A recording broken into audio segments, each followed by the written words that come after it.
Sir, मैं वज़ीर बराए रेलवे की तवज्जो अवाम में गहरी तशवीश का बायस बनने वाले फौरी अवामी अहमियत के मामले की जानिब दिलाना चाहूँगी, जो पाकिस्तान रेलवे की अपनी मुलाजमीन को मुकर्रर तारीख पर माहाना तनख्वाहों की अदायगी करने में नाकामी से मुतल्लिक है। जी उस्मान साहब, ब्रीफ स्टेटमेंट दीजिए।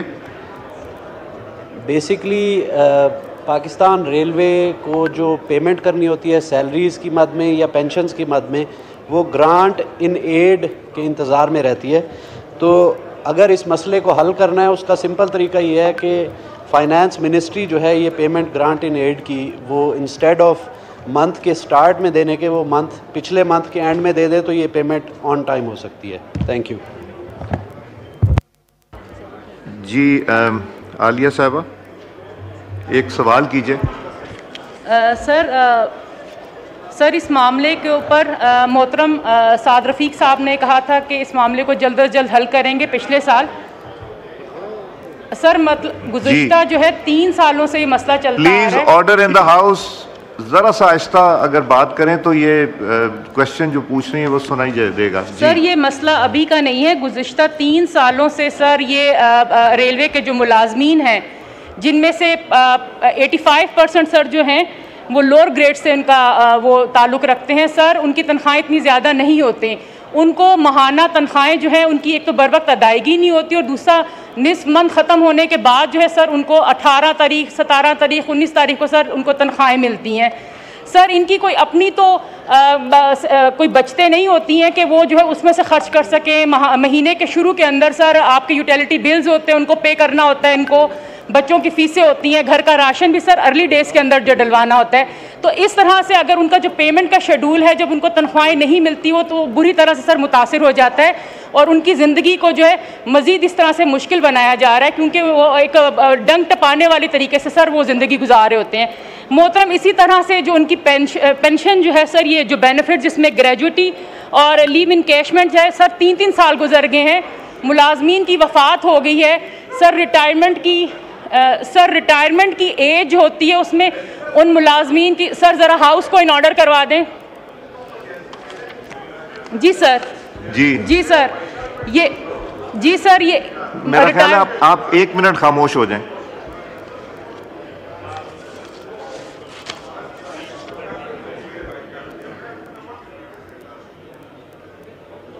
जी अब सवाल कीजिए।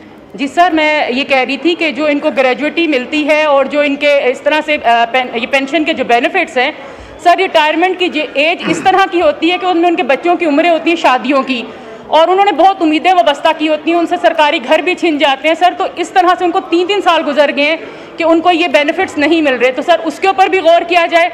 और सर मैं ये रिक्वेस्ट करूंगी कि इस वक्त तो मिनिस्टर साहब पता नहीं मौजूद हैं या नहीं, लेकिन अगर वो इसको अश्योर करवा दें कि उनकी तनख्वाहें जो हैं वो बर वक्त और महीने के शुरू में जो है सर अदा कर दी जाएं। जी उस्मान साहब।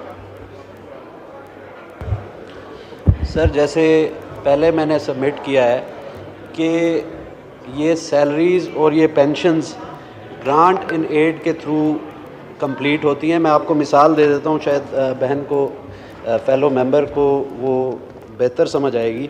जनवरी के अंदर 9 को हमारे पास ग्रांट इन एड आई और उसी के लिहाज से आगे पेमेंट हुई।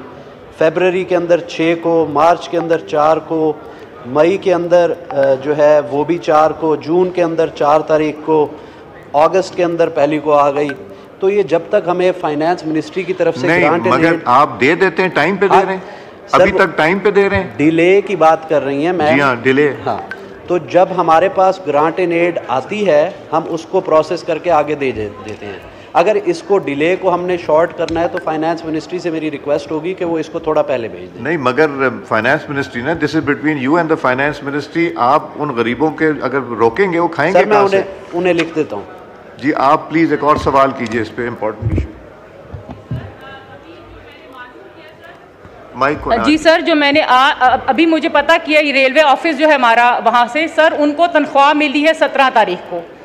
तो इस तरह से सर बहुत मुश्किल है। और दूसरी बात ये कि गुज़िश्ता 3 सालों से सर यहाँ पे हुकूमत दावा करती रही है कि रेलवे की आमदन में इजाफा हुआ है, तो सर उस आमदन के इजाफे का असल हकदार जो है, सर हकदार तो खैर नहीं कह सकते सर, वो उनका हक ही हक है, उनको इसका बेनिफिट इन मुलाजमीन को सर ज़रूर पहुंचना चाहिए और इस तरह से उनकी ज़िंदगी को आसान बनाया जाए।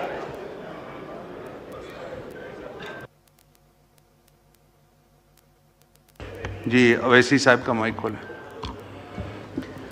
सर आई सबमिट अगेन, बल्कि मैं ये भी ऐड कर देता हूँ फेलो मेंबर के लिए कि मैं भी उस आवाम के साथ खड़ा हूँ जिनको बर वक्त अदायगी नहीं हो रही, लिहाजा मैं मैम का जो है रेफरेंस इस्तेमाल करके मिनिस्ट्री ऑफ फाइनेंस के साथ will sit together and devices a plan कि हमें ये ग्रांट इन एड जो है वो अर्ली मुयसर की जा सके ताकि हम इसको सही तरीके से रोल आउट कर सकें। Thank you.